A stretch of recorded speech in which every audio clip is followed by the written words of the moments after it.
sibingelele kubabukeli emakhaya okhulumayo uSwalozi igoso lase DUT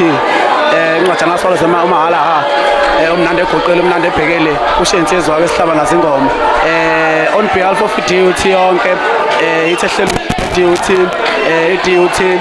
Zulu Society ehlela umcimbi ongo Friday nge-19 ozoqala ngo-10 simema amagoso amakhulu ke lapha oMthakashana oqhawekazi namanye omayekisa osomasiliva azobe khona bese kuba ama-varsity nje wonke asakhele la KwaZulu Natal. Singakuthokozela kakhulu ukuthi abantu bephelele kakhulu lapha ngobuningi babo ngoba siyakuthembisa iyobe ihlangene ipetukile kunjeya insimi yobe imanzi linda amageja ngempela ngalela langa naleke igoso bakwethu lokazi bethu lapha eDUT.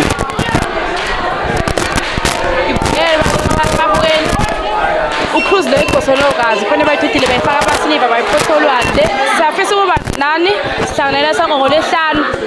mawuseThekwini nje wonke umphathi useThekwini usevarsity ngaphandle wonke umuntu wamukelekile siyabonga.